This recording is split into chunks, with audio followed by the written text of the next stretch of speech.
dénoncé waat encore parce que encore une fois finance mooy décaisser xaalisam loolu il faut ñu wax ko finance mooy décaisser xaalis waa trésor ñooy décaisser xaalisam donte quand bien même nag moom léegi seen déclaration léegi xam nga fa la ñu war a jublu kon ci OFNAC enquête yi nga xamante ni mi ngi koy def il faut pour man il faut aller jusqu'au bout nag léegi foofu noonu parce que bu ñu waxantee dëgg rek signe extérieur de recherche yi bëri nañ sa waay waaw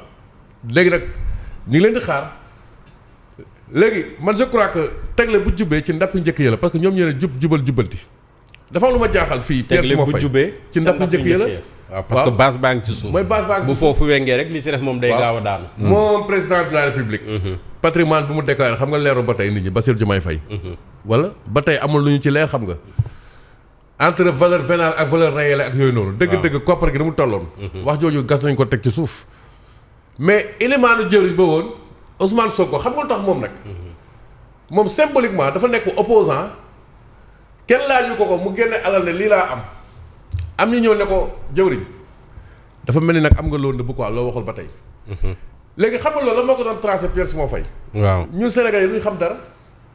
régime bee passé tam gisoon nañ ko xam nga kii am ñu muy topp 25 personnalité xaw ma ñu topp ba si yàgg ñooñu ngay gis sax ñu dugg ci gouvernement. balaa ñu naan la médiation pénale. médiation pénale mooy waxtaanu biir néeg. xaalisu Sénégal nañu ciy waxtaanee waxtaanu biir néeg. Mimi Touré mii nii am na xaalis bu ma waxoon ne loolu la ñu recouvrer Seydou Gueye ak waa APR tontu ko. loolu ba tey dara leeru ci. lañ doon def ci traque des biens mal acquis. traque des biens mal acquis souvent la traque détraque et non matraque. du ñu xam ba tey kan moo xam kii nguuru Macky Sall traque bi fan la mujj kan moo joxe ak ku joxewul li nga gis rek mooy ñi doon topp après ñi ànd ak Macky Sall di tukki. bokk ci conseil des ministres am bokk sax ci parti am. léegi fii tamit donc ma defe ne élément la jëwriñ pour man xam nga warante bi lan moo koy andi lu tax ñu koy jox possibilité nit ki bu déclaré patrimoine mu koy nëbbu non boo demee France man su ma tàppee di Google. personnalité français boo bëgg a xam damay xam patrimoine am. parce que am na ay nébuleuses yu bëri yi fi am. léegi corruption tam boo koy xeex xam nga tey am na lu feeñaat ci affaire Cheikh Dieng ak Cheikh Tidiane Dièye fii lañ toogoon di ko wax le temps nous donne encore raison. waay ma defe ne foofu tam la reconduction de monsieur Cheikh Tidiane Dièye comme ministre pose problème li tax ñu débarqué Cheikh Dièye loolu la ñu waroon tax ñu débarqué Cheikh Tidiane Dièye à titre conservatoire waxuñ moo def wala defut. ma ñëw ci affaire Azer bi nga xam ne bu ñu demee ba ci kanam suñu xarit Bassirou foofu na tam dina ci leeral lu bëri foofu tamit. mais Elimane jëriñ boobu njëkkati loxo gone gi Jean Michel Sène mais li koy setal. loxo gone gi kay. mais fu nekk mu défendre ko. mais y a un problème loolu noonu. dañu séparation des pouvoirs. yow ñu lay contrôler ba pare fan yow ngay setalaate ku ñuy contrôler loolu dafa am problème et xam nga lu tax ñu répété lii lépp tous ces précédents là. dañoo def remaniement. ñun nangu leen ko parce que ñun tooguñ fii tàng xol di wax quoi ñun bañuñu kenn parce que kenn xëyaluñu fenn. du kenn si ñoom mooy bokk ak ñun salaire am encore une fois Sénégal rek moo tax ñuy wax te nag alalu julli salbecce la du ñu bokk ci gétt gi ñuy xañ meemu ñun ci lañ bokk li ñuy séddoo ñoom ñun ci lañ bokk ñun tamit donc am nañ ci wàllu wax ci léegi nag comme dañoo formé gouvernement bees je crois que monsieur le président de la République on l'invite très humblement à accélérer la cadence pour que toutes ces nébuleuses là mu leer parce que xaalis bi dañ ko soxla encore une fois comme yéen a ngi jëm plan d'urgence ndax réew mu sonn ci ñàkk xaalis donc lii tamit war na leer. Mamadou Fofana, centaines de plaintes et de dénonciations déjà devant la table de l'OFNAC 36 dossiers yoo xam ne commencé nañ ko instruire di ko enquête peut-être ñu xaarandi fan lay mujjee ba xam ndax rupture dina am. ci oui mun nañ am préjugé favorable quand même ci ñi nga xam ne mooy l'actuelle équipe bi nga xam ne ñoom ñoo yor mbirum OFNAC. Il y a comme l'a rappelé Thier kenn ci ñoom koo xamante ne ku koy jiite magistrat la boo xamante ne nii ñu ci bëri lañ ko témoigneel mooy koo xamante ne nii wax dëgg yàlla mën nañ am yaakaar ci moom mais en plus de cela dans la composition il y a na quand même deux ñoo xamante ne nii xam naa ne quand même ay nit nañu ñoo xamante ne nii wax dëgg yàlla ay jàmbaar nañ te ay nit ñu crédible nañ. du ñu bàyyi dara mu set. benn moom mooy Birahim Seck. beneen bi am na un magistrat qui s'appelle Mafal Fall. donc muy dëkk Guédiawaye tamit ñu ràññee ko fu muy nit koo xam te ne nii ñëpp reconnaître crédibilité am ak surtout intégrité am. donc jàpp naa ne trois ñooñu rek déjà bu ñu amee ci ñoom njort gu rafet. donc mën nañ jàpp ne ne kon lii nii de du naxasaay. dinañ conduire li nga xam ne moom mooy les enquêtes et lépp ci anam gu mu waree. et puis effectivement jàpp naa ne duñ ci am parparloo wala xàjj ak seen parce que nag tamit saa waay il faut ñu waxante dëgg gis nga li waa Pastef def ci réew mii ci 2 ans yii bañ dem ba ci kanam loxo dina dar gémmiñ di ngeen ne lii xalaatuñ ko woon ñii doon woote jubal jubanti mais non mais man fu may tàmbalee te boobu ba léegi nit ñi dafa mel ni ne dañ ko fàtte mooy El Malick Ndiaye waaw si oto yi mais El Malick Ndiaye suñu ay milliards la doon gérer def na ko gérer na 1 année et demie Assemblée nationale bu fekkee ne la loi des finances bi wax ci lu jëm ci budget wu Assemblée nationale on parle d'une 30aine de milliards kon waa ji daanaka gérer na presque 40 milliards voire 50 milliards waaw loolu fan la ko El Malick Ndiaye dugal moom mënut yombee noonu de ay jox siis bi Ousmane Sonko foog na ne pare nga ci yëf yi mënta nekk El Malick Ndiaye il faut mu jox ñu ay explication par rapport ak xaalisu Assemblée nationale fan la ko dugal xanaa audit dina am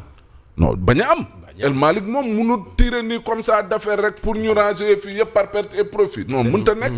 El Malick Ndiaye dafa yor xaalisu Assemblée nationale recruter cabinet am fa sa cour yor ay nitam mais kenn xamul sur la base de quoi El Malick Ndiaye jënd ay oto taxaw fii nañu oto yi ay caaxaan la xëy jënd ay oto di layam et naan j'assume kon donc El Malick Ndiaye fala budda il faut mu indi ay leeral ci milliards yi mu doon gérer Assemblée nationale boo joxee Ousmane Sonko keneen ak keneen ñun suñu yoon newul ci loolu mais suñuy xaalis gi nga doon gérer di nga ñu wax El Malick fan nga dugal ñun suñuy milliards loolu benn la beneen bi mais Cheikh Tidiane Dièye mii dañ ko war a dàq ci gouvernement bi Cheikh Dieng dafa war a dellu ONAS après le verdict du tribunal correctionnel. oui non day dellu ONAS dafa war a jëli direction ONAS ga mu nekkoon dañ ko fa war a delloowaat tribunal de Vicas ak Delta ñooñu tamit seen mbir dañ ko war a xoolaat parce que quand même man duma justice moo ne Cheikh Dieng toppeewuñ ko dara la ca ëpp kon la mu doon wax mais kon moom mooy war ne kon Cheikh Dieng mi ngi ci dëgg mais Cheikh Tidiane Dièye munut làquwaat ci woy dem fekk jiwaat Bassirou Diomaye Faye marché bu toll nii Cheikh Dieng toog nañu ministre bi dafa passé marché gré à gré parce que ay mbirum daanaka xaritoog ñoom seen moom moo ci am et affaire bi ñu bàyyi ko noonu mu sedd maintien ba démb Cheikh Dieng maintien li muy wax oui voilà et c'est extrêmement grave li ci xew mbirum Maïmouna Dièye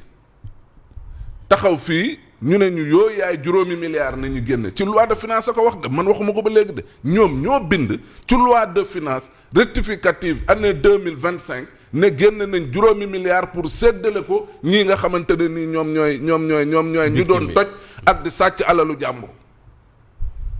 Maïmouna Dièye amuñu ci lu dul dem na fële ca journée martyrienne ne moom 1 milliard 800 millions la joxe waaw Maïmouna Dièye ana suñu 3 milliards ak 200 yu teg ah déet ñoom ñoo ko bind de man de maa ngi doon xëy na accident làmmiñ la xëy na déet moom moo wax loolu de ñoom nee na 5 milliards la ñu annoncé Maïmouna Dièye nee na 1 milliard 800 millions Maïmouna Dièye dem na ca passation de service am ne chiffre ba évolué na 1 milliard 28 millions waa léegi bu fekkee ne chiffre ba daa évolué waa léegi lan moo ko évolué loo xaalis bu ñuy jox ñeneen la parce que dégg nañ fi Maïmouna Dièye tamit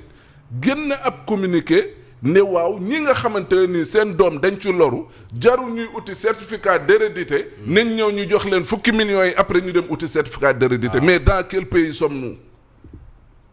donc muy autant tey jii nii de scandale yoo xam ne mbirum Azer moom dina leer léegi 37 milliards yi 37 milliards yi mooy l'objet du livre de Bachir Bachir bi